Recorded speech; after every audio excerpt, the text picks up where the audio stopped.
ज्ञानाञ्जनशलाकया चक्षुरुन्मिलितं येन तस्मै श्रीगुरवे नमः। श्रीचैतन्यमनोभीष्टं स्थापितं येन भूतले स्वयं रूपः कदा मह्यं ददाति स्वापदान्तिकम्। वन्देऽहं श्रीगुरो श्रीयुतापदकमलं श्रीगुरून् वैष्णवांश्च श्रीरूपं साग्रजातं सहगण रघुनाथान्वितं तं सजीवं साद्वैतं सावधूतं परिजनसहितं कृष्णचैतन्यदेवं श्रीराधाकृष्णपादान् सहगण ललिता श्रीविशाखान्वितांश्च नमः ॐ विष्णुपादाय कृष्णप्रेष्ठाय भूतले श्रीमते भक्ति वेदांत स्वामिन् इति नामिने। नमस्ते सारस्वते देवे गौरवाणी प्रचारिणे निर्विशेषा शून्यवादी पाश्चात्य देश तारिणे। हे कृष्ण करुणा सिंधु दीनबंधो जगतपते गोपेशा गोपिका कांत राधा कांत नमस्तुते। तप्त कांचन गौरांगी राधे वृंदावनेश्वरी वृषभानु सुते देवी प्रणमामि हरिप्रिये। वाञ्छा कल्पतरुभ्यश्च कृपा सिन्धुभ्यैव च पतितानां पावनेभ्यो वैष्णवेभ्यो नमो नमः।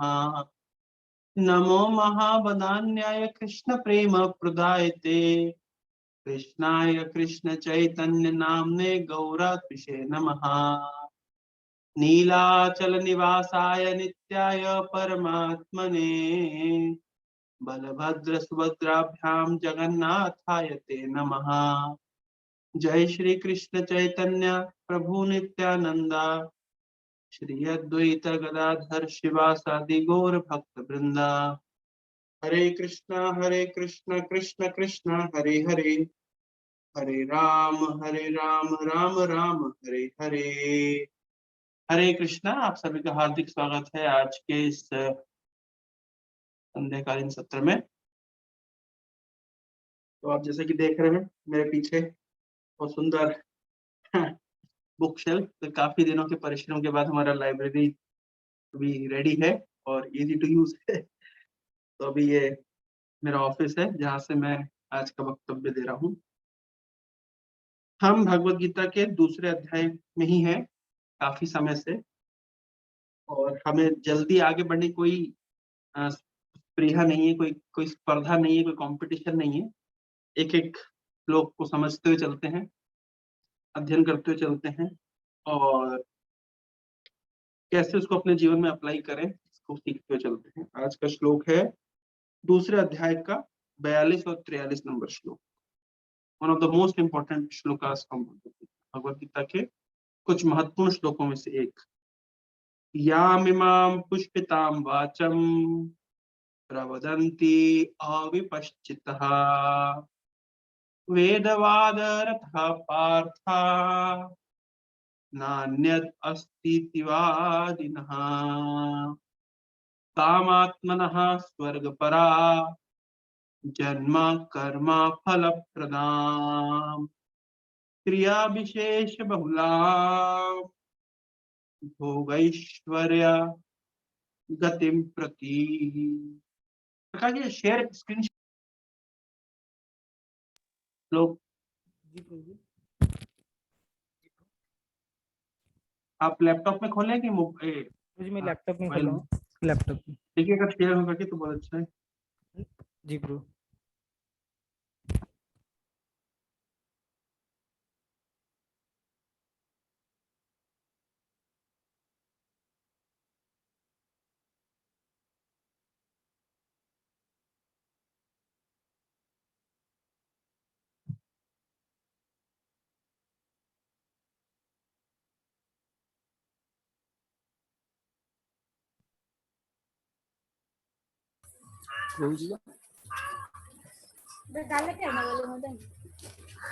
यामिमां पुष्पितां वाचं प्रवदन्त्यविपश्चिता वेदवादरतः पार्थ।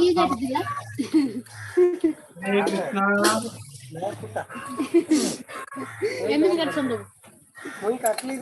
क्या आवाज आ रही है? ओके, ठीक है, तो समझते हैं, श्लोक शुरू करते हैं। हाँ, अभी स्क्रीन शेयर, यस, थोड़ा बड़ा कर दीजिए। Very good. तो ये श्लोक पे आज हम चर्चा करेंगे। यामिमां पुष्पितां वाचं प्रवदन्ति अविपश्चिता वेदवादरतः पार्था नान्यदस्तीति वादिनः कामात्मनः स्वर्गपरा जन्म कर्म फलप्रदां क्रिया विशेष बहुलां भोगैश्वर्य गतिं प्रति। तो बोल रहे हैं याम इमाम पुष्पितां वाचम, पुष्पिता वाचम, फ्लावरी वर्ड्स को ट्रांसलेशन में प्रवदंती अविपश्चित, अविपश्चित, विपश्चित मतलब बुद्धिमान व्यक्ति, अविपश्चित मतलब कम बुद्धिमान व्यक्ति। तो कम बुद्धिमान व्यक्ति वेदों की पुष्पिताम वाचम, फ्लावरी लैंग्वेज, ऐसे शब्द जो बहुत सुंदर लगते हैं उनके प्रति आकर्षित हो जाते हैं। कौन आकर्षित होते हैं? अविपश्चित, जो बहुत बुद्धिमान नहीं है। तो कम बुद्धिमान लोग वेदों की पुष्पिताम वाचम, फ्लावरी लैंग्वेज के प्रति आसक्त हो जाते हैं। वेदवाद रथा पार्थ नान्यद अस्तिवादिना, वो कहते हैं इसके अलावा वेदों में कुछ भी नहीं। कामात्मनः स्वर्ग परा जन्म कर्म फलप्रद, वेद में क्या लिखा है? वेद में लिखा है कैसे कामनाओं की पूर्ति की जाए, कैसे स्वर्ग प्राप्त किया जाए, जन्म कर्म फल प्रदान, कैसे अच्छा जन्म प्राप्त किया जाए, कैसे अच्छा फल प्राप्त किया जाए, भोग ऐश्वर्य गति। इस प्रकार से उनका विचार है कि वेद में केवल भोग और ऐश्वर्य के मार्ग ही दिखाए गए हैं, बताए गए। प्रोपा जी लिखते हैं इसमें translation, men of small knowledge are very much attached to the flowery words of the Vedas। जो कम बुद्धिमान व्यक्ति है वो वेदों की फ्लावरी लैंग्वेज पुष्पिताम वाच के प्रति बहुत आसक्त है, which recommend various fruitive activities for elevation to heavenly planet, resultant good birth, power and so forth। वो कहते हैं कि वेद में विभिन्न प्रकार के यज्ञों की संस्तुति की गई है, वेद में विभिन्न प्रकार के कर्मों की संस्तुति की गई है, जिसको करने से व्यक्ति उन्नत लोकों में जाता है या अच्छा जन्म प्राप्त करता है, शक्ति प्राप्त करता है इत्यादि। Being desirous of sense gratification and opponent life, भोग और ऐश्वर्य के प्रति डिजायरस, उनकी इच्छा करते हुए, they say that there is nothing more than this, उनका मानना है कि वेद में इसके अधिक और कुछ भी नहीं है। ये श्लोक बहुत सारे हमारे जो मिसकॉन्सेप्ट्स है उसको खत्म कर देगा और बहुत एक नई उम्मीद हमारे जीवन में जगाएगा। कैसे, आप देखिए। तात्पर्य प्रभुपाद जी लिखते हैं, people in general are not very intelligent and due to their ignorance they are most attached to fruitive activities recommend in the karmakanda portion of the Vedas. सामान्यतः लोग बुद्धिमान नहीं होते हैं और वेदों में लिखे गए दिए गए कर्म कांड के प्रति उनकी अत्यधिक आसक्ति होती है। They do not want anything more than sense gratificatory proposals for enjoying life in heaven, where wine and women are available and material opulence is very common। तो उनका लक्ष्य है कि किस प्रकार से उन्नत लोकों में जाया जाए जहां पे वो अपने इंद्रियों को पूरी तरीके से भोग सके, जहां पे शराब और स्त्रियां प्रचुर मात्रा में उपलब्ध है। In the Vedas, many sacrifices are recommended for the elevation to the heavenly planets, especially the ज्योतिषम sacrifice। तो वेदों में विभिन्न प्रकार के यज्ञों की संस्कृति है जिसको करने से व्यक्ति उन्नत लोकों की यात्रा करता है। In fact, it is stated that anyone desiring elevation to the heavenly planets must perform these sacrifices, and men with poor fund of knowledge think that that is the whole purpose of Vedic wisdom। कम बुद्धिमान व्यक्ति, मूर्ख व्यक्ति सोचता है बस वेदों में यही है, वेद का लक्ष्य किसी प्रकार से स्वर्ग तक जाना ही है। It is very difficult for such inexperienced persons to be situated in the determined action of Krishna consciousness. इस प्रकार कम बुद्धिमान व्यक्ति को आप कृष्ण भक्ति में लगा नहीं सकते, बहुत मुश्किल होता है। As fools are attached to the flowers of the poisonous trees without knowing the results of such attractions, unenlightened men are similarly attracted by such heavenly opulence and the sense enjoyment thereof. जिस प्रकार से कम बुद्धिमान व्यक्ति जहरीले वृक्षों के फूलों के प्रति आकर्षित होता है, उसी प्रकार से कम बुद्धिमान व्यक्ति वेदों के दिए गए प्रलोभनों के प्रति आकर्षित रहता है। In the Karma Kand section of the Vedas, it is said, Apam Somam Amrita अभूम and अक्षयम ही वै चातुर्मास्य यज्ञ सुकृतम भवति. In other words, those who perform the 4-month penances are become eligible to drink the somras beverages to become immortal and happy forever. जो चातुर्मास का पालन करता है वो इस प्रकार के अमृत का पान करता है जिससे वो बहुत लंबे समय तक जीता है और हमेशा सदैव खुश रहता है. Even on this earth, some are very eager to have somras to become strong and fit to enjoy sense gratification. Such persons have no faith in liberation from material bondage, and they are very much attached to the pompous ceremonies of Vedic sacrifices. इस प्रकार से बड़े-बड़े यज्ञों के प्रति आकर्षित होते हैं क्योंकि उनकी धारणा है कि इस प्रकार के बड़े-बड़े यज्ञ अगर वो करेंगे तो उन्हें स्वर्ग का राज प्राप्त होगा, उन्हें शराब प्राप्त होगी. और इस प्रकार से प्रकाश प्रभु आप इस पर्पट को नीचे खींचिए, ऊपर खींचिए, स्क्रॉल करिए.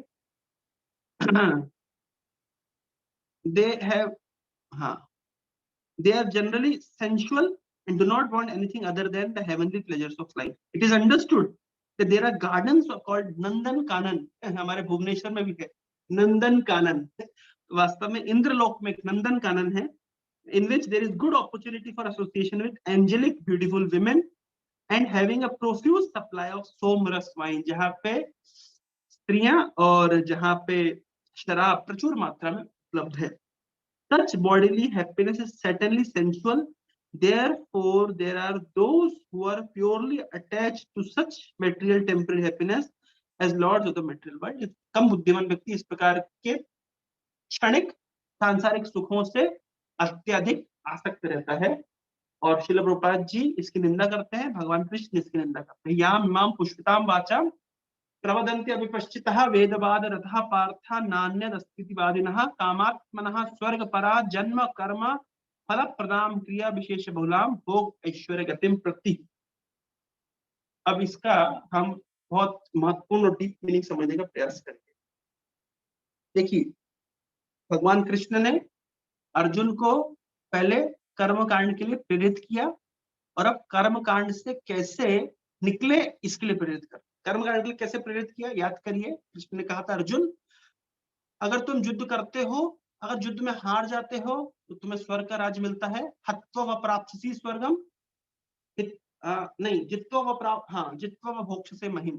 अगर तुम हारते हो तो स्वर्ग का राज्य प्राप्त करते हो और अगर जीतते हो तो तुम्हें इस धरती का राज भोग करने का अवसर प्राप्त होगा. इस प्रकार से किसी परिस्थिति में तुम्हारे लिए कोई भी कोई in any case it is win win situation. ये विन विन सिचुएशन है ना. अगर तुम हारोगे तो स्वर्ग का राज प्राप्त करोगे क्योंकि क्षत्रिय जो युद्ध में मारा जाता है वो स्वर्ग के राज को प्राप्त करता है. इस प्रकार से इसको कहते हैं कर्म कांड. कर्म कांड मतलब कुछ कर्म और फिर उसके फलों का लालच दिया जाना. तो पहले भगवान ने स्वयं फलों का लालच देकर के अर्जुन को युद्ध में प्रवृत्त किया, लगाया, और अब भगवान उस कर्म कांड की निंदा करते हुए कहते हैं कि वेद के कर्म कांडों से लोग अत्यधिक आसक्त हैं क्योंकि उनकी आसक्ति इंद्रिय सुख में है. उनका मानना है कि अगर वो वेद में दिए गए यज्ञों को करते हैं तो उन्हें इंद्रिय सुख प्राप्त होता है. लेकिन और उनका मानना है कि वेद में इसके अतिरिक्त ना अन्य अस्तित्ववादी ना, उनका मानना है कि इसके अतिरिक्त वेद में कुछ भी नहीं. वेदों में जितने व्रत उपवास या यज्ञों की संस्कृति की गई है वो उसका लक्ष्य है कैसे स्वर्ग प्राप्त किया जाए, कैसे स्वर्ग में नंदन कानन में विहार किया जाए और कैसे स्वर्ग की अप्सराओं के साथ भोग किया जाए और साथ में हाथ में सोम रस का प्याला हो और इस प्रकार से आनंद भोग किया जाए। वेद में इसके अतिरिक्त और कुछ भी नहीं है। अब आप देखिए ये एक इस फिलॉसफी से कितनी फिलॉसफी उपजती है। जैसे हम समझ लेते हैं इस्लाम, सपोज करिए इस्लाम की फिलॉसफी क्या है कि अगर आप इस्लाम का पालन करेंगे तो आप जन्नत में जाएंगे, वहां पे आपको 72 हूर मिलेंगी, है ना, लंगूर को हूर मिलेगी और वहां पे भी वो शराब पिएगा और हूरों के साथ में स्वर्गीय सुख भोगेगा। तो इस लालच के लिए, उस स्वर्ग में हूर मिलने के लालच में वो बम लगा करके अपने आप को मार लेता है और साथ साथ कितने लोग को मार लेता है। क्या लालच है? हाँ, लालच है कि स्वर्ग में उसको हूर मिलेगी। इसको कहते हैं कर्म कांड। समझिए, ऐसा नहीं है कि केवल वेद में कर्म कांड है, हर जगह कर्म कांड है। जहां भी इस प्रकार से फल की आकांक्षा के साथ में इंद्रिय सुख की कामना के साथ कार्य किया गया है, तो सब कर्म कांड के अंतर्गत आता है। अब आप देखिए, आप किसी भी पंडित के पास जाइए, बचपन से मैं गारंटी दे सकता हूँ कि इस्कॉन के अलावा किसी से भी आप मिले हो जो धोती कुर्ता पहनता हो, तिलक लगाता हो, माली डालता हो, उससे आप पूछेंगे कि भाई क्या करना है, तो वो आपको बताएगा फलानी पूजा करने से फलाना फल प्राप्त होगा, है ना। अगर आप दुर्गा जी की पूजा करेंगे तो अब ये प्राप्त होगा, शिव जी की पूजा करेंगे तो ये प्राप्त होगा, गणेश जी की पूजा करेंगे तो ये प्राप्त होगा। ये प्राप्ति के लालच से हमको धर्म में प्रवृत्त किया गया है आज तक। आपका भी अनुभव होगा, है अनुभव।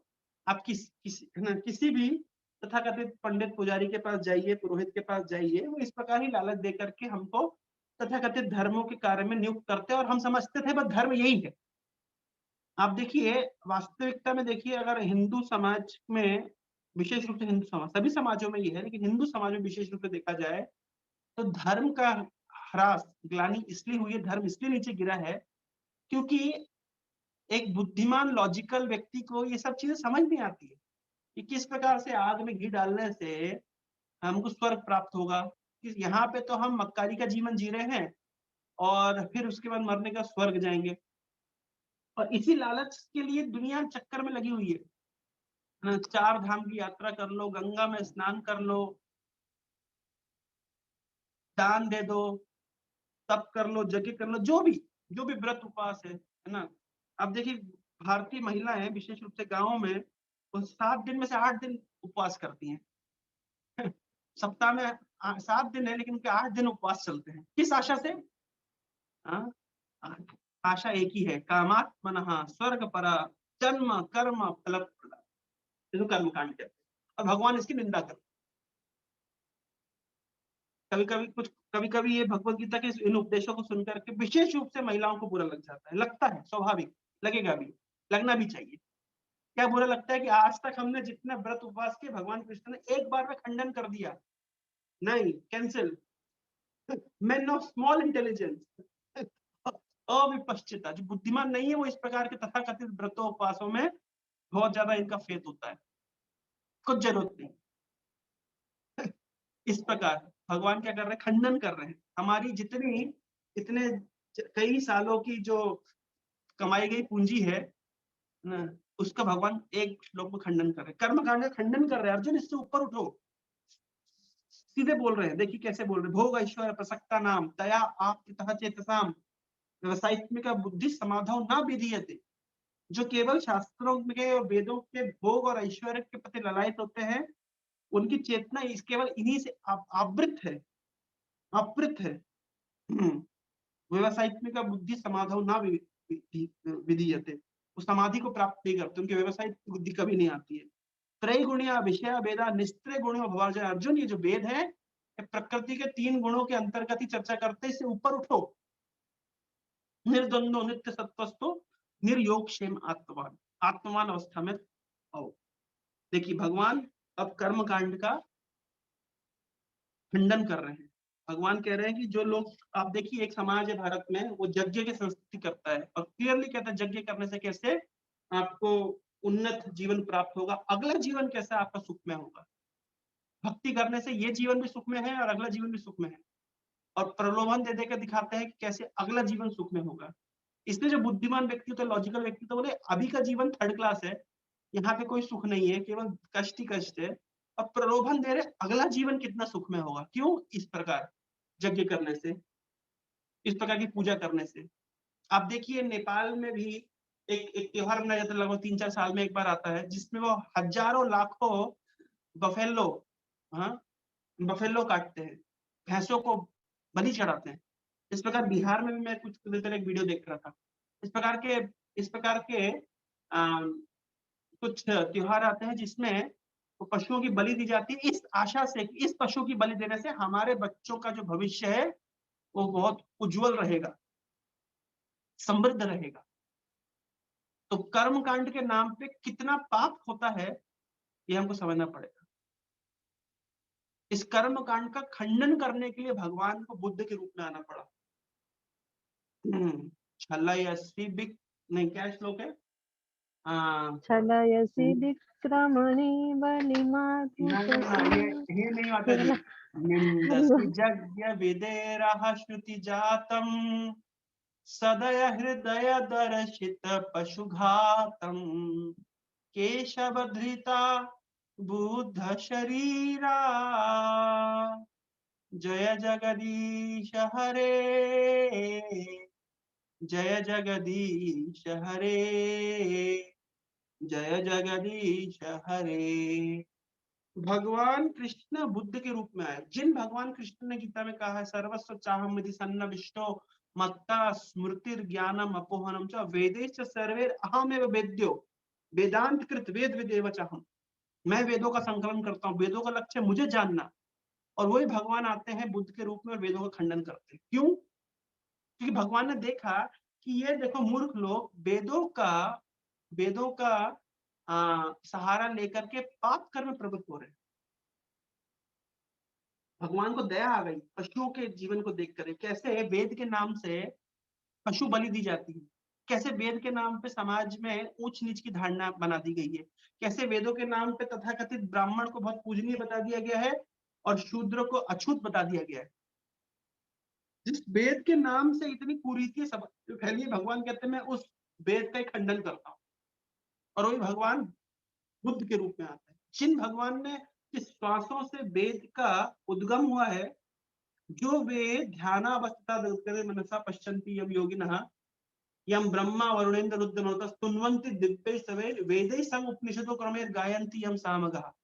उपनिषद वेद सामवेद इत्यादि जिनकी स्तुति करते हैं, वो भगवान ने उस वेद का खंडन कर दिया। क्या देख करके? ये देख करके कैसे पशु समाज, कैसे लोग पशुओं की बलि दे रहे हैं वेद के नाम पे, कैसे समाज में कुरीतियां फैल रही है। आप देखिए एक जमाना था जब ऊंच नीच का इतना भेद हुआ करता था कि अगर कोई शूद्र के मुंह से वैदिक मंत्र का उच्चारण हो जाए तो मानते थे कि इससे पूरे समाज में पूरा समाज भंग हो जाएगा, पूरी समाज का अमंगल होगा। और अगर किसी शूद्र ने गलती से किसी वैदिक मंत्र का पाठ कर दिया तो उसकी हत्या कर दी जाती थी। और इस सब के पीछे ब्राह्मणों का हाथ था तथाकथित।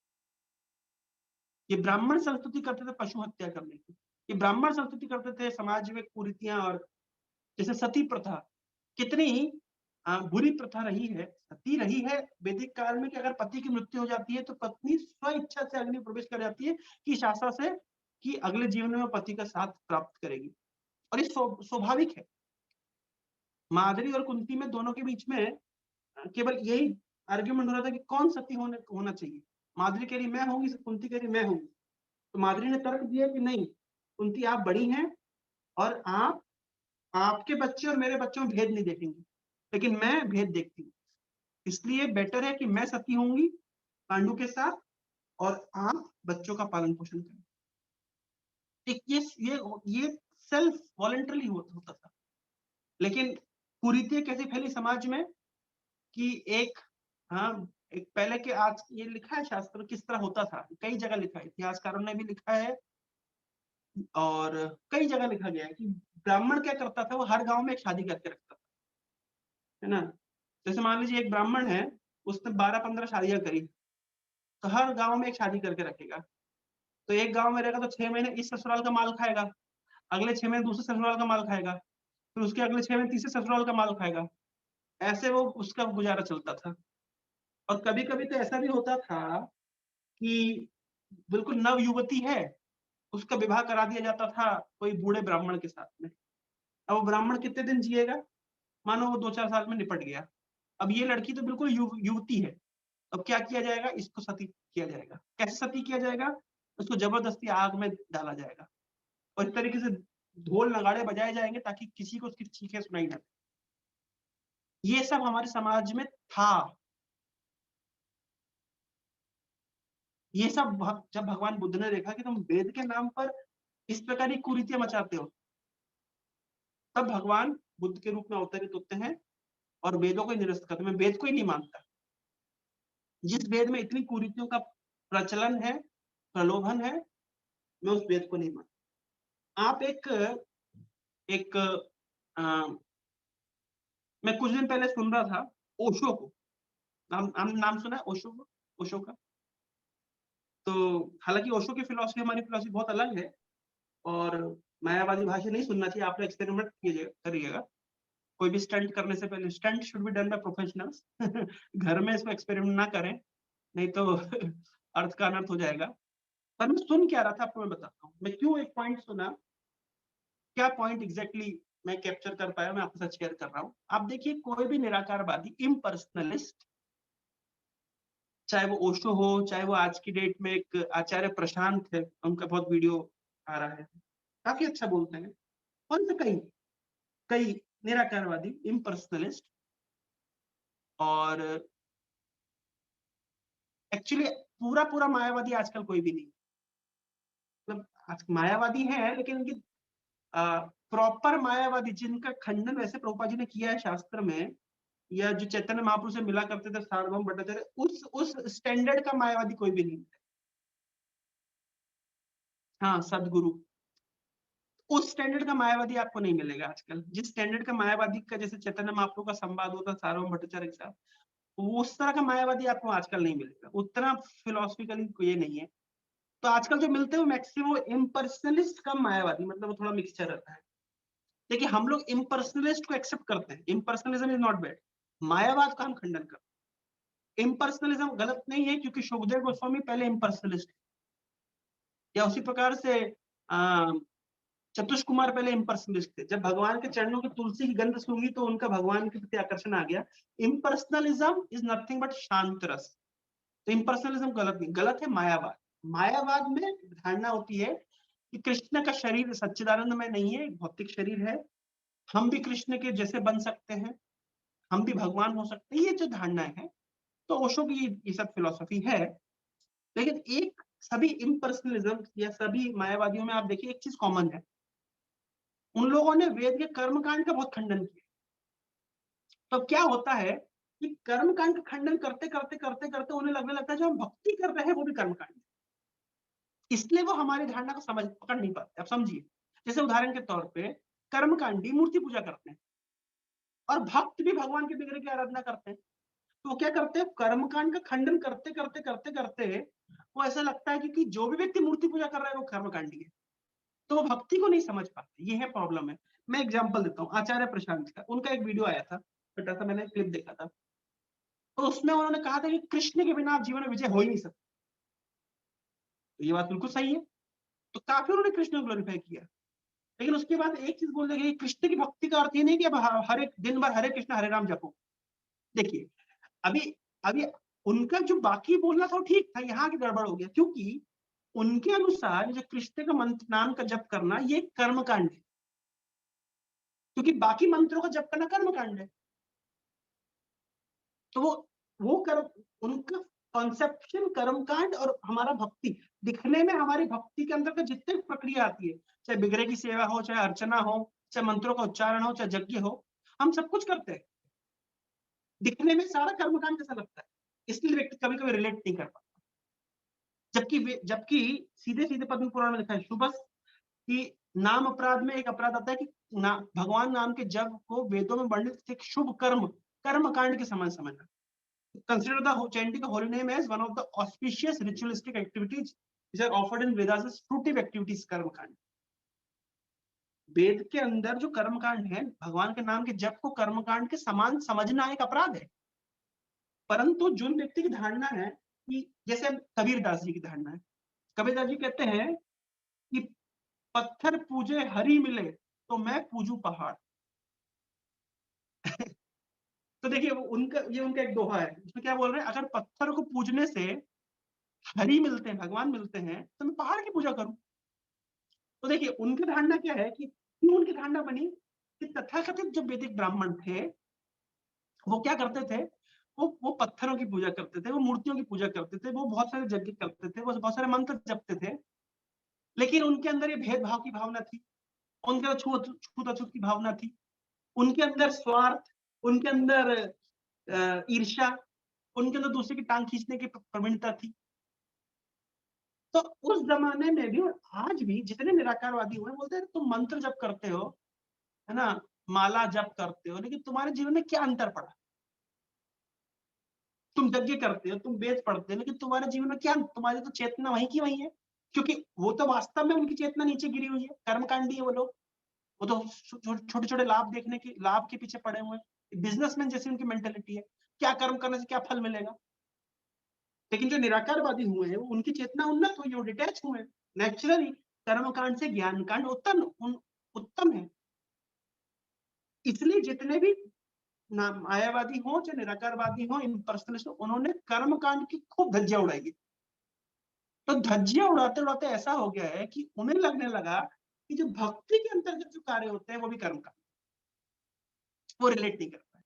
जैसे मूर्ति की पूजा करना कर्मकांड के अंतर्गत आता है, लेकिन कृष्ण की पूजा करना कर्मकांड नहीं है।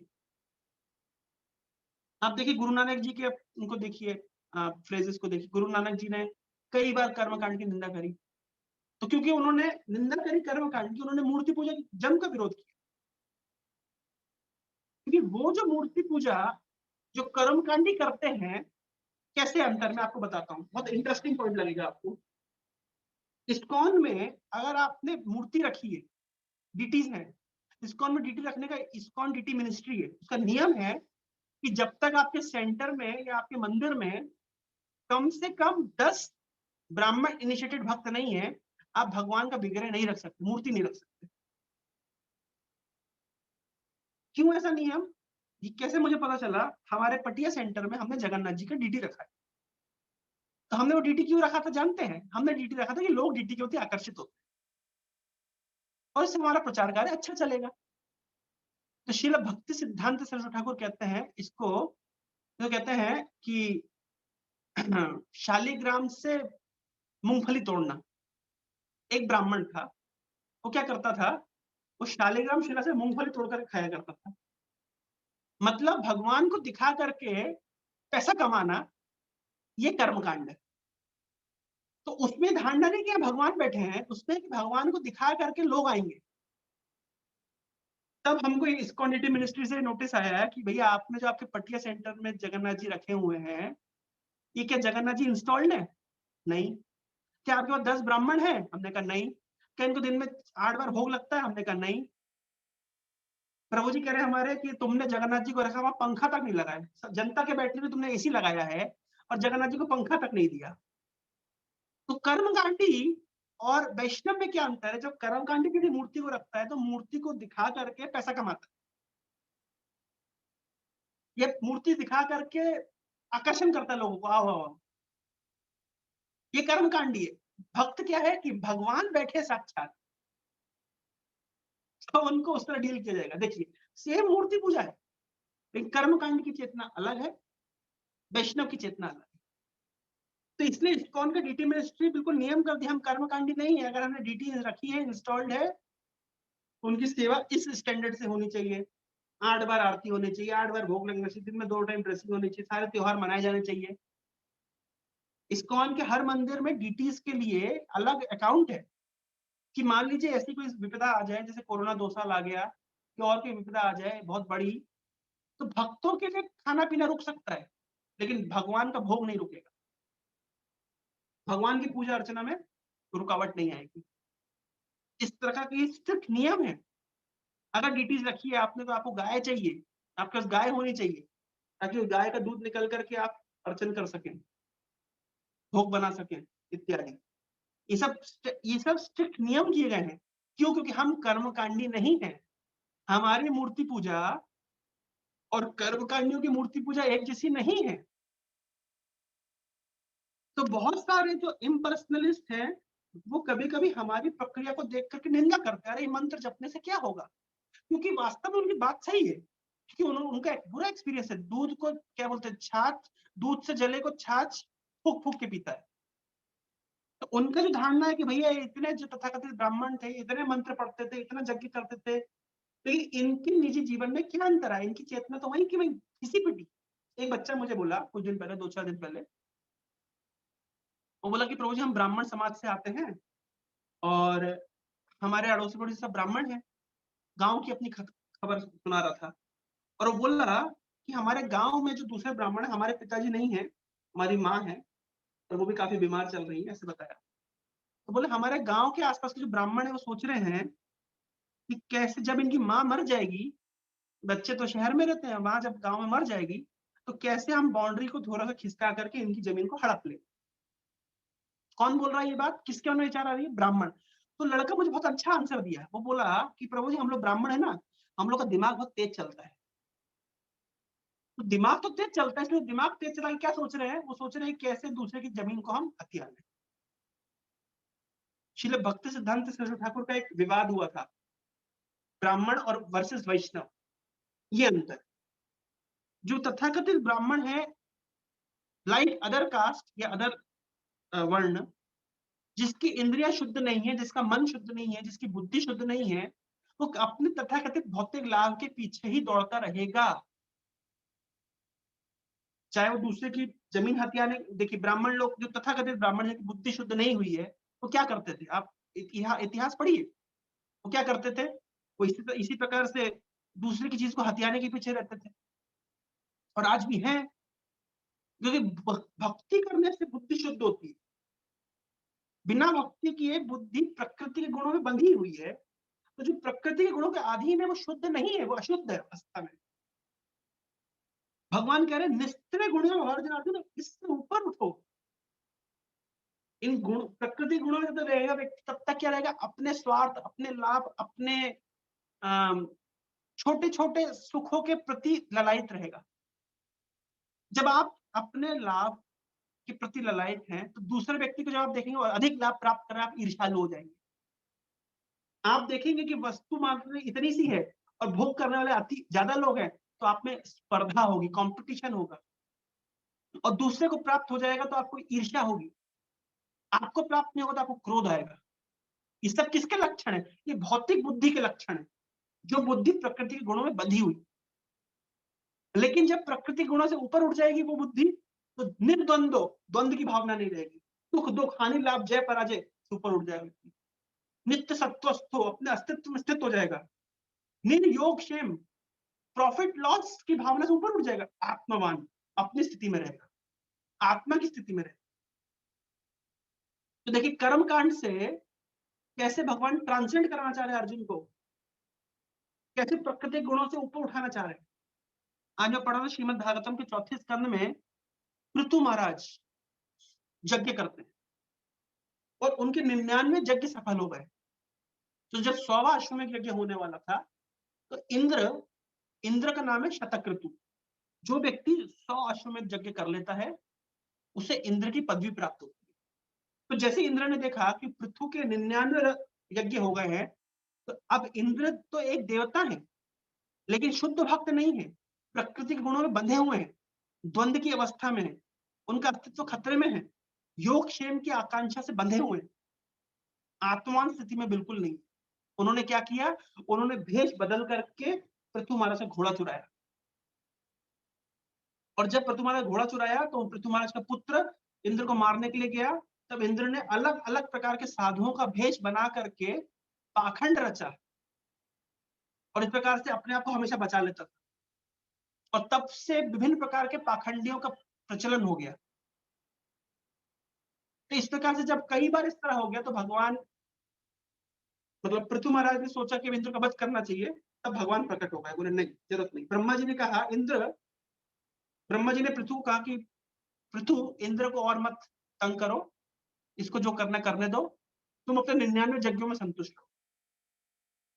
और तब वहां पे भगवान विष्णु प्रकट हुए और भगवान विष्णु ने बहुत बड़ा प्रवचन दिया कि पृथु तुम क्यों एक यज्ञ के लिए लड़ाई झगड़ा कर रहे हो, क्यों? तो क्या तुम्हारा क्या लक्ष्य इंद्र तृप्ति प्राप्त करना है? तुम्हारा लक्ष्य मेरे पास आना है, तो क्यों तुम इससे ये इंद्र से झगड़ा कर रहे हो? इंद्र तो उस चेतना है, उससे क्यों तुम झगड़ा कर रहे हो? ऊपर उठो। और ये सब जितना प्रवचन है, निर्द्वंद्व नित सत्वस्थो निर्जोक्षम आत्मान, कम से कम 7-8 श्लोकों में भगवान विष्णु पृथ्वी को प्रवचन दे रहे हैं कि कैसे आत्मान स्थिति में रहो, ये छोटे छोटे लाभ के पीछे मत भागो। अरे क्या हो जाएगा, 100 यज्ञ पूरे हो जाएंगे तो? तुम्हारे यज्ञों का पर्पस क्या है? अश्वमेध यज्ञ कर तुम्हें स्वर्ग में जाके राज करना है, तुम्हें इंद्र बनना है? अरे तुम्हारे यज्ञों का पर्पस है मुझे संतुष्ट करना। देखो मैं संतुष्ट हूँ, मैं संतुष्ट हूँ, तुम्हारे सामने खड़ा हूँ। 99 यज्ञ में भगवान सामने आ गए। देखिए यज्ञ का पर्पस क्या था? इंद्र की पदवी को प्राप्त करने के लिए पृथ्वी यज्ञ नहीं कर रहे थे, पृथ्वी यज्ञ कर रहे थे भगवान को संतुष्ट करने के लिए। 99 यज्ञ में भगवान सामने। तो वेद का पर्पस क्या है? क्या छोटे छोटे क्षणिक लाभों को प्राप्त करना, या भगवान विष्णु की संतुष्टि? ये अंतर है। अगले सप्ताह हम सुनेंगे, ये बहुत ही महत्वपूर्ण एक प्रसंग आएगा कि कैसे कर्मकांड, ज्ञान कांड और भक्ति वेद के अंतर्गत दी गई है। अगला क्लास में मैं 6 दर्शन, षट दर्शन के विषय बताऊंगा। जैसे पहला दर्शन है पूर्व मीमांसा, कर्म मीमांसा भी कहते हैं। उसके बाद आएगा न्याय, उसके बाद आएगा न्याय के बाद आएगा वैशेषिका, उसके बाद आएगा सांख्य, उसके बाद आएगा योग, और उसके बाद आएगा वेदांत, जिसको उत्तर मीमांसा भी कहते हैं। तो कैसे वेदों के अंदर षट दर्शन है जो 3 भागों में विभक्त हैं, कर्मकांड, ज्ञान कांड और भक्ति। तो कैसे वेद का जो लक्ष्य है वो कर्म कांड से उठ करके ज्ञान कांड और ज्ञान कांड से उठ करके भक्ति में आना है। क्योंकि वेद का लक्ष्य क्या है? वेदेश सर्वे अहम एवं वेद्यो। भगवान कृष्ण छाती पे हाथ रख कह रहे वेदों का लक्ष्य मुझे जानना। वेद का लक्ष्य केवल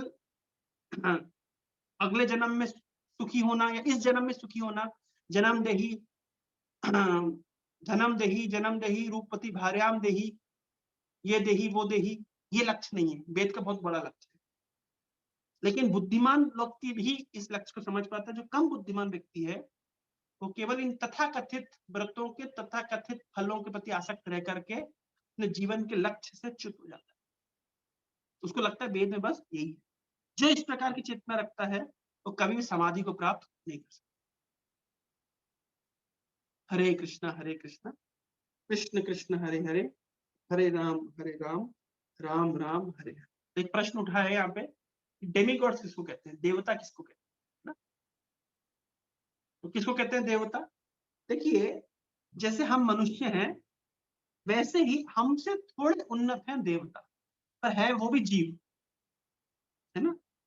तो किसी जो जीव थोड़ा क्वालिफाइड होता है उसको इंद्र की पदवी, वरुण देवता की पोजीशन, या अग्नि देवता की पोजीशन, सूर्य देवता की पोजीशन, या ब्रह्मा की पोजीशन भी मिल सकती है। वो होते तो जीव हैं, हमारे जैसे जीव, लेकिन उनके अंदर अधिक शक्ति होती है क्योंकि उन्होंने कुछ अधिक पुण्य किए होते हैं। उसके आधार पर उनको ये पोस्ट प्राप्त होती है, और इस प्रकार से वो यूनिवर्सल रूलर्स के रूप में एक्ट करते हैं। मतलब वो ब्रह्मांड के अलग अलग मिनिस्ट्री संभालते हैं। जैसे आप देखिए सरकार में भी अलग अलग प्रकार की मिनिस्ट्री होती है, होम मिनिस्ट्री, फाइनेंस मिनिस्ट्री, या एनर्जी मिनिस्ट्री। इस प्रकार से अलग अलग मिनिस्ट्री होती है। उसी प्रकार से जैसे देवताओं की फाइनेंस मिनिस्ट्री है कुबेर के हाथ में, एनर्जी मिनिस्ट्री है सूर्य देवता के हाथ में, वाटर मिनिस्ट्री है वरुण देवता के हाथ में। इस प्रकार से ये अलग अलग मंत्रालय हैं, लेकिन ये सारे मंत्रालय किसके अंतर्गत कार्य करते हैं? ये सब भगवान विष्णु के अंतर्गत कार्य करते हैं। भक्ति ठाकुर एक बहुत अच्छे गीत में लिखते हैं,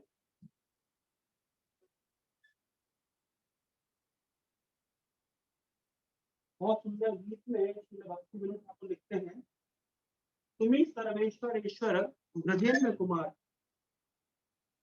प्रकाश आपको देख सकते हो गीत को, शेयर कर सकते स्क्रीन के ऊपर, मिलेगा क्या? मेरे पास वैष्णव सॉन्ग बुक जी उस श्लोक को क्या है? तुम्ही सर्वेश्वर ईश्वर ब्रजेंद्र कुमार, ये भक्तिनाथ ठाकुर की गीत है। उस गीत में मिल जाएगा तुम्ही सर्वेश्वर। हाँ मिल गया।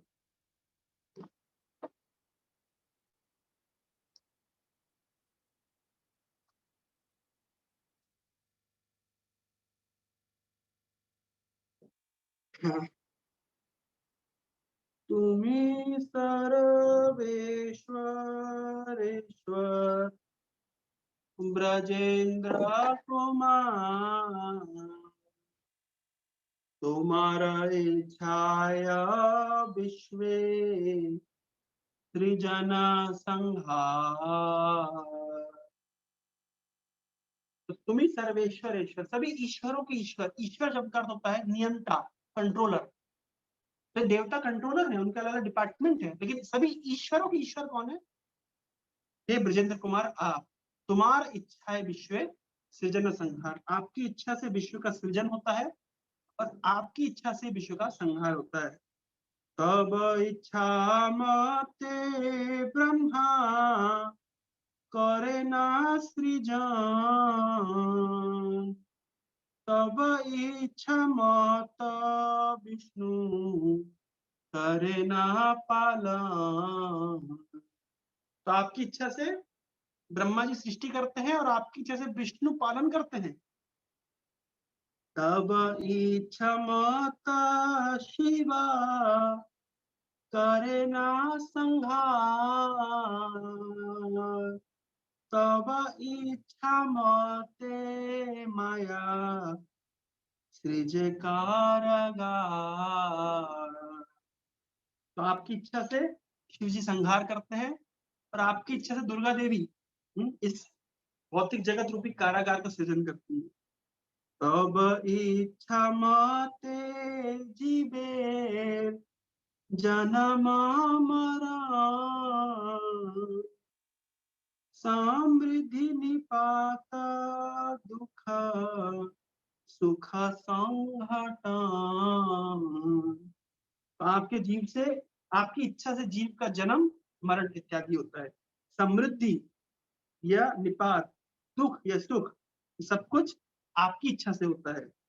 मिछे माया बद्ध जीवा आशा पाश फिरे, तब इच्छा बिना किछु करिते न पाए। तो मायाबद्ध जीव विभिन्न प्रकार की आशाओं में बंधा हुआ है, लेकिन आपकी इच्छा के बिना वो कुछ भी नहीं कर सकता। इच्छा तो बहुत करता है, मैन प्रपोजेस गॉड डिस्पोजेस। इच्छा तो बहुत करता है, आशा पाश में बंधा हुआ है जीव, लेकिन आपकी इच्छा के बिना कुछ नहीं होता। तुम्हें तो रक्षक पालक अमार, तुम्हारा चरण बिना आशा नहीं यार। आप ही हमारे रक्षक हैं, आप ही हमारे पालन हैं, और आपके चरणों के बिना हमारी कोई आशा नहीं है। निज बल चेष्टा प्रति भरोसा छाड़िया, তোমার ইচ্ছায় আছি निर्भर करिया। हे भगवान, मैं अपने खुद के बल और खुद की चेष्टा के प्रति अपना सारा भरोसा मैंने छोड़ दिया है और मैं आपकी इच्छा के ऊपर पूर्णतः निर्भर हो गया हूँ। भक्ति विनोदती दीन किंचन, তোমার ইচ্ছায় তার जीवन मरण। भक्तिनाथ ठाकुर कह रहे हैं, प्रभु मैं अत्यंत ही दीन और अकिंचन हूँ, मेरा जन्म मरण एकमात्र आपकी इच्छा पर ही निर्भर करता है। इस प्रकार से हम देख सकते हैं भगवान कृष्ण ही सर्वेश्वर ईश्वर, सभी ईश्वरों के ईश्वर है। तो उनकी ही सृष्टि स्थिति प्रलय साधना शक्ति रेखा छाये वयस गुणान विवर्ति दुर्गा। दुर्गा देवी जिसकी इच्छा से इस जगत का सृजन संहार करती हैं, जिसकी इच्छा से मद भयात वाति वातोयम सूर्य तप्ति मद भयात वर्षति इंद्रो दहति अग्नि मृत्युश्चरति मद भयात। जिसके भय से सूरज तपता है, जिसके भय से हवा बहती है, जिसके भय से इंद्र वर्षा करते हैं, जिसके भय से अग्नि दहन होती है, जिसके भय से मृत्यु चरण करती है ना। तो सब कुछ भगवान कृष्ण के आदेश से होता है। तो कृष्ण है द सुप्रीम लॉर्ड और बाकी है डेमी गॉड्स, देवता। जिनके पास विभिन्न प्रकार के डिपार्टमेंट्स हैं और वो कृष्ण के अधीन होकर के वो कार्य करते हैं। ऐसा भी कहा जाता है देवताओं को नारायण अंगजः, मतलब भगवान नारायण के विभिन्न अंग। ठीक है ध्रुवा, इज इट क्लियर? हरे कृष्णा प्रभु जी, आपने हरि अच्छे से बोल। समझाया। हाँ प्रभु जी, यस हम आए थे इस्कॉन में, आप लोग स्नान यात्रा देखे, बहुत भव्य तरीके से हुआ। जब भी आप आइए जी मुझे पहले कॉल कर और दीजिए। हाँ, जी, और मैं यहाँ भी जाता हूँ पटिया में, आप जहाँ बोले भक्ति क्लब, जगत ओके गुरु स्वामी जी से भी उस दिन मिले थे स्नान यात्रा के दिन। Very good okay. अच्छा लगा, बहुत भव्य तरीके से हुआ। हरे कृष्णा। और किसी के मन में कोई जिज्ञासा? हरे कृष्णा प्रभु जी। हरि बोल। और किसी के मन में कोई प्रश्न या जिज्ञासा? हरे कृष्णा प्रभु जी। हरे कृष्णा। प्रभु जी, ये मेरा प्रश्न है कि मतलब जैसे कर्मकांड इतना निंदनीय है तो फिर ऐसा वेदों में क्यों इसका वर्णन है? हाँ बहुत अच्छा प्रश्न है आपका। कर्मकांड निंदनीय नहीं है। कर्मकांड का निंदनीय नहीं, कर्मकांड उनके लिए है जो वेदों के चरम लक्ष्य को एकदम से नहीं समझ सकते, तो उन्हें धीरे धीरे इंड्यूस करने की। भाई व्यक्ति नास्तिक था, उसको धीरे से बताया गया नहीं नहीं नास्तिक मत रहो, आस्तिक रहो, और विभिन्न प्रकार की कुछ उपासनाएं करने से तुम्हें लाभ मिलेगा। तो व्यक्ति लाभ की आकांक्षा से धीरे धीरे वेद के पास आता है, लेकिन वहीं रह जाए तो गलत। कर्मकांड, ज्ञान कांड, ये सब एक सीढ़ी के अलग अलग मतलब रंग हैं। तो सीढ़ी पे चढ़ने के लिए तो लोअर सीढ़ी पे पैर रखना ही पड़ेगा, लेकिन वहीं रह जाना गलत। तो कर्म का निंदनीय नहीं है, ये धीरे से इंड्यूस करता है, नास्तिकों को धीरे से इंड्यूस करता है कि नहीं नहीं वेद के अंदर की बहुत कुछ, जैसे मान लीजिए आजकल ही आप देखिए, आपको लोगों को कन्विंस करना कि वेद साइंटिफिक है, तो आप क्या बताते हैं, अरे वेदों में विमान शास्त्र है, वेदों में आयुर्वेद है, वेदों में बिल्डिंग कैसे बनाते हैं उसके विषय में लिखा है, वेदों में स्कल्पचर्स के विषय में लिखा है, वेदों में साइंस एंड टेक्नोलॉजी है। अच्छा ये बात सच है, लेकिन क्या वेद का पर्पस ये है? नहीं, है ना? हम लेकिन लोगों को आकर्षित कैसे करें? आकर्षित करने के लिए, सब खींच के लाने के लिए है, लेकिन वहीं रह जाना गलत है। इसको कहते हैं, जैसे मान लीजिए मिठाई होती है, उसके अंदर दवाई होती है, व्यक्ति मिठाई के लालच में आएगा दवाई खाए, लेकिन बुद्धू व्यक्ति क्या करेगा, मिठाई मिठाई खा जाएगा, दवाई छोड़ देगा। ये समस्या है। इसलिए देखिए बहुत सारे लोग हैं जो वेद की संस्तुति करते हैं, प्रवचन करते हैं, लेकिन और बहुत अपने आप को रिलीजनिस्ट पोस्ट करते हैं, लेकिन उनको रियल पर्पस नहीं पता। ये बड़ा दुख की बात। क्यों? क्योंकि वो और आगे एक्सप्लोर करने के मूड में नहीं। उनको लगता है कि उनने जितना सीख लिया बस उतना ही काफी, उसके अधिक कुछ भी नहीं। ये समस्या, क्योंकि वही चेतना का उतना विकास नहीं हुआ है कि इसके ऊपर की वस्तु को ग्रहण कर सके। तो वेद के अंदर जो कर्मकांड है वो निंदनीय नहीं है, ये रेगुलेटेड। दूसरा कारण है रेगुलेशन के लिए। जैसे मान लीजिए कोई व्यक्ति मांसाहार करने के प्रति अत्यधिक आसक्त है, तो उसको आप बोलेंगे मांसाहार मत करो तो वो छोड़ेगा नहीं, तो संभव नहीं है। तो उसको बोला जाएगा ठीक है, तुम जो वेदों में संस्तुति की गई काली माता को भोग लगा करके, आज मैं पढ़ रहा था एक जगह, एक तात्पर्य प्रभुपा जी लिखते हैं कि काली माता, मैंने शेयर भी किया है एक ग्रुप में, आपने पढ़ा होगा कि कलकत्ता में कई लोग वो काली माता की फोटो रख करके और वो बकरा काटते हैं कि चिकन काटते हैं, और लोग सोचते हैं कि हम काली माता का प्रसाद प्राप्त कर रहे हैं। तो प्रभुपा जी वहां क्लैरिफाई करते हैं काली माता वैष्णवी है और शिव जी वैष्णव है, तो वो कभी भी मांसाहार नहीं ग्रहण करते। तो कौन खाता है फिर मांसाहार, कौन ले लेता है मांस? तो जो काली माता के जो सखा संगी होते हैं, जो भूत पिशाच होते हैं, वो लोग। तो जिसको हम काली माता का प्रसाद समझ करके चिकन मटन मतलब डाइजेस्ट कर जा रहे हैं, वो वास्तव में भूत पिशाच का प्रसाद है, जो काली माता का प्रसाद नहीं है। लेकिन व्यक्ति को इस तरीके से धीरे धीरे इंड्यूस किया जाता है कि ठीक है चलो कम से कम, जैसे सेक्रिफिशियल वाइन होती है, ये लिखा है भागवत के श्लोक में कि तो व्यक्ति जो बहुत अत्यधिक शराब पीने से आसक्त होता है, तो उसको बोला जाता है कि ठीक है तुम काल भैरव को चढ़ा करके पियो। इस तरीके से कुछ कुछ काइंड ऑफ रेगुलेट करने के, अनरेस्ट्रिक्टेड अलाउड नहीं, क्योंकि अनरेस्ट्रिक्टेड सैंक्टिफिकेशन व्यक्ति को नीचे गिराएगा। उसको रेस्ट्रिक्ट करने की, उसको रेगुलेट करने की, जैसे प्रैक्टिकली देखिए, जैसे सेक्स लाइफ, तो 4 आश्रमों में केवल एक आश्रम में उसको अलाउ किया गया है। अगर एक व्यक्ति 100% उसकी लाइफ टाइम है, तो 25% वो ब्रह्मचारी है, 25% वो गृहस्थ है, 25% वो वानप्रस्थ है, 25% संन्यास। तो सेक्स लाइफ कितने में अलाउ करेंगे? केवल 25%। अगर अगर अलाउ करना तो 100% अलाउ कर देते, क्यों नहीं किया रेगुलेट? कि जो चीज व्यक्ति को नीचे गिराती है उसको रेगुलेट किया जाता है, लाइसेंस दिया जाता है। बंदूक मिलेगी तो लाइसेंस दिया जाए, शराब पीने तो इतनी एज है, इसकी एज के पहले नहीं पी सकते। कुछ कुछ कुछ रेगुलेट करने की कोशिश की जाती है। क्यों रेगुलेट कर रहे हैं? तो रेगुलेट नहीं करते व्यक्ति अनरेस्ट्रिक्टेड हो जाएगा, तो वैसे ही नरक में जा रहा है, तो फिर वो ज्यादा स्पीड में नरक में जाएगा। कम से कम स्पीड घटाई जाएगी, नरक में तो अभी भी जाएगा, ये स्पीड घटा रहे हैं।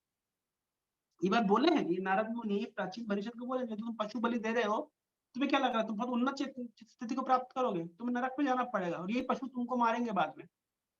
क्योंकि तुम वेद के नाम पे कर रहे हो, थोड़ा थोड़ा सा रेगुलेटेड है, थोड़ा सा क्या है, मतलब स्पीड कम हो गई है, पर जाना नरक में ही। उस दौरान अगर किसी का भाग्य बहुत अच्छा हुआ और किसी वैष्णव का संग प्राप्त हो जाए, जैसे प्राचीन परिषद को नारद मुनि का संग प्राप्त हो गया, तो उसके फिर मार्ग बदल सकते।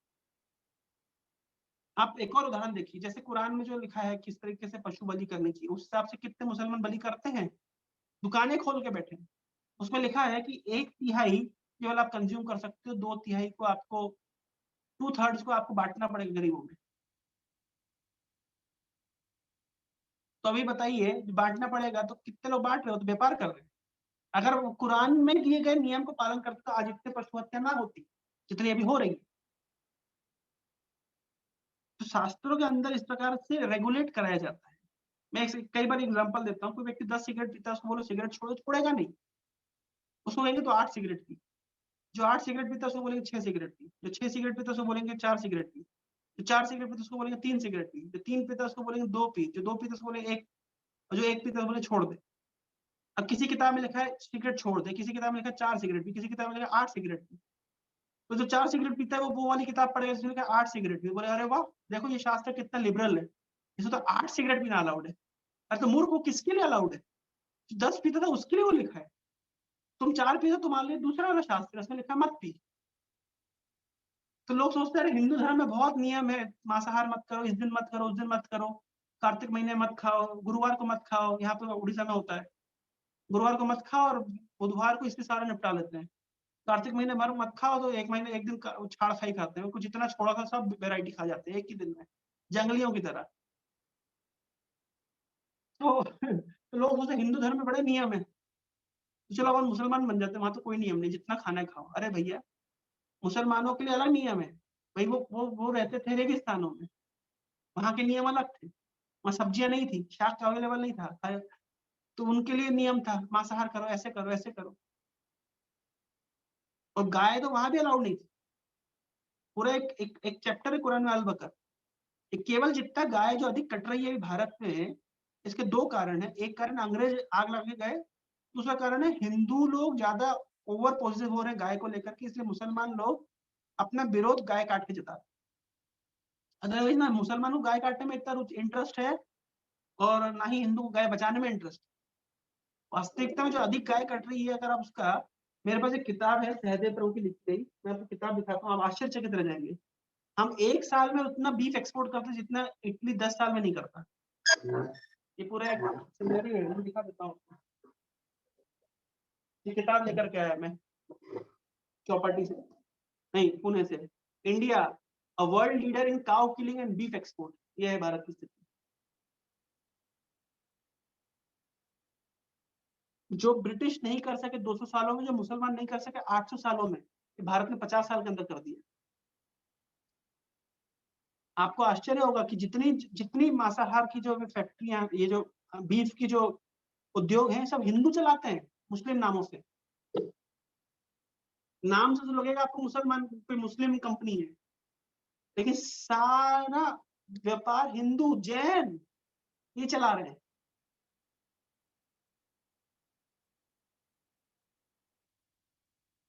बीफ मतलब बीफ नहीं, बीफ बीफ बीफ मतलब गौ मांस।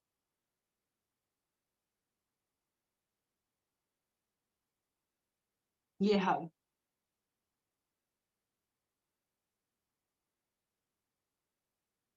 इसमें गवर्नमेंट सब्सिडी देती है, टैक्स देती है, मतलब टैक्स रिबेट देती है बीफ एक्सपोर्ट पे। यानी बीफ के व्यापार में टैक्स कम लगेगा, आपको सब्सिडी ज्यादा मिलेगी। ये है सरकार के नियम, भारत के अंदर हो रहा है सब।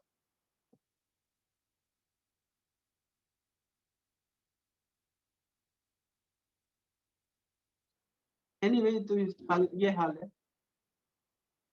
तो जो भी है, तो ये अगर वेद को ही पालन कर लिया होता,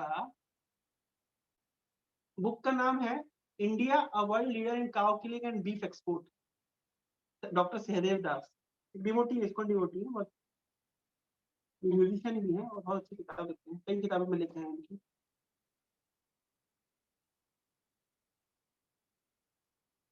तो अगर काव, जैसे अभी कभी कभी डिबेट होती है, जकीर नायक डिबेट करता है, वो बोलता है आपके शास्त्रों में भी तो महाभारत में लिखा है गाय का वध होता था। हाँ होता था, यज्ञ में होता था, अश्वमेध यज्ञ, गोमेध यज्ञ होते थे, ऐसे बीफ एक्सपोर्ट नहीं होता था, यज्ञ होते थे। क्योंकि जब यज्ञ में बलि दी जाती थी तो प्रभुपाद जी कई लेक्चर में बोले, उससे उस प्राणी को नया जीवन प्राप्त होता था।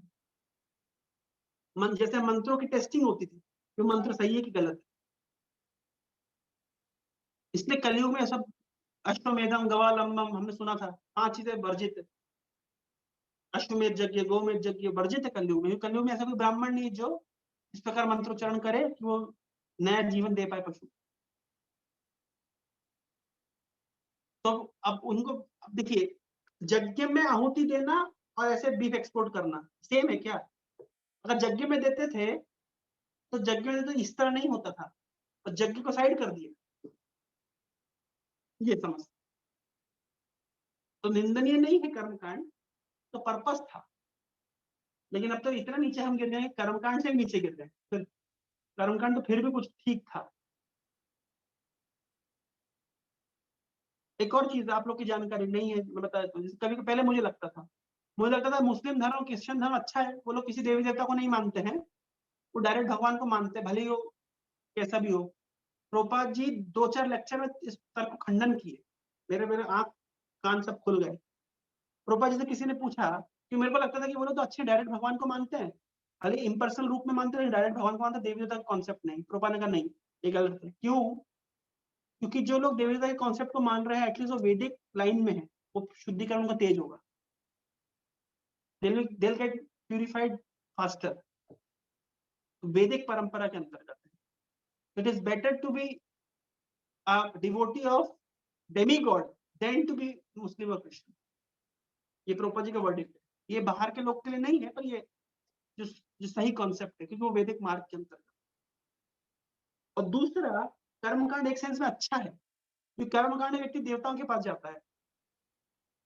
आप भगवान के पास जाकर उनको डिस्टर्ब करोगे, तो मेरी नौकरी लगा दो, मेरी शादी करा दो, एक्सेट्रा, तो भगवान का यही काम बचा, अपनी रासलीला छोड़ करके तुम्हारी शादी कराने में लगे रहे। तो देवताओं को जाके डिस्टर्ब करो, वो उनका काम है। आप जाएंगे, मान लीजिए आपकी नौकरी नहीं लगी, आप किसी मिनिस्टर के पास जाएंगे, मेक सेंस, आप प्रधानमंत्री को डिस्टर्ब करोगे, अरे मेरी नौकरी नहीं लग रही, तो that doesn't make any sense. इसी तरह, इसलिए कोई देव, तो कर्मकांड एक सेंस में अच्छा है, आप भगवान को डायरेक्टली डिस्टर्ब नहीं करते हो, आप देवताओं के अंदर काम चला हुए कि अपनी गाड़ी आगे बढ़ा लेते हो। तो कृष्ण अपने रासलीला में मजे लेते हैं, वो डिस्टर्ब नहीं होते, तो that is good in one sense, अच्छा है। समझ रहे हैं? तो ये पॉइंट है। जी प्रभु जी, क्लियर हो गया। ओके, और प्रभु कुछ? जी, हाँ, एक प्रश्न था। जो वृंदावन में बोलते हैं कि निधिवन जो है, वहाँ भगवान आते हैं रात को वृंदावन में।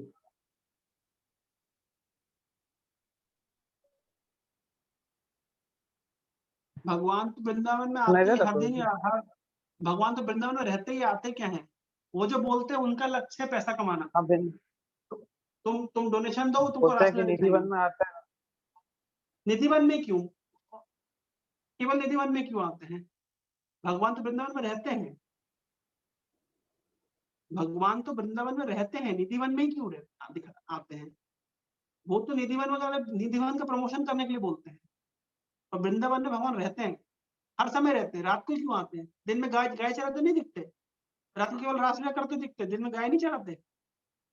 हमारी योग्यता नहीं है ना तो रासलीला देखने की, और ना ही भगवान गाय चराते हुए देखेंगे। क्यों? विषय छाड़िया कब शुद्ध हवे मन, कभी हम हेराबो श्री वृंदावन। अरे हृदय के अंदर जब तक विषय वास्तव से शुद्धिकरण नहीं होगा, वृंदावन दर्शन होगा, कृष्ण की लीला का दर्शन होगा। इतने सस्ते हैं कृष्ण कि निधिवन में रात घुस जाओ तो कृष्ण दर्शन हो जाएगा, और नहीं दिखाने के लिए आंख अंधी हो जाएगी और ये हो जाएगा वो हो जाएगा। क्यों बेवकूफ बना रहे भैया? उसी निधिवन में श्यामा ने तुमने देखा है, दर्शन किया है, निधिवन का सेवा कुंज में भगवान की रासलीला का दर्शन किया है। उनने कैसे कर लिया? वो तो अंधे नहीं हुए। अरे जिनका हृदय भौतिक वासनाओं से शुद्ध है वो हर समय कृष्ण का दर्शन कर पाते। वृंदावन में भी, वृंदावन के बाहर भी रासलीला भी दर्शन करते, गोचारण लीला भी दर्शन करते। लेकिन हम लोग कुछ भी कर ले तो दर्शन नहीं कर सकते, हमारे हृदय अशुद्ध है। भक्ति मार्ग, भक्ति के माध्यम से हमें चेतो दर्पण मार देना, अपने चित्त के दर्पण को साफ करना है, तब कृष्ण का दर्शन होगा, है ना। ये बोलना केवल निधिवन में भगवान आते हैं, केवल निधिवन का प्रमोशन है। उससे निधि, आप निधिवन में जाएंगे और हम अधिक से अधिक डोनेशन देंगे, है ना, बेवकूफ बन करके, और लगेगा बस। जितने आप देखिए, हमारे जितने गोस्वामियों के मंदिर है वृंदावन में, सारे खाली पड़े हैं। मदन मोहन खाली पड़े, गोविंद देव जी खाली पड़े, गोपीनाथ जी खाली पड़े। केवल भीड़ लगती है तो एकमात्र वो क्या नाम है, बांके बिहारी में, क्योंकि बांके बिहारी का प्रमोशन हो गया है। सबको पता है कि बांके बिहारी में जाना है ना, और बांके बिहारी अगर प्रसन्न होगा तो आपका आपका बैंक अकाउंट भर जाएगा।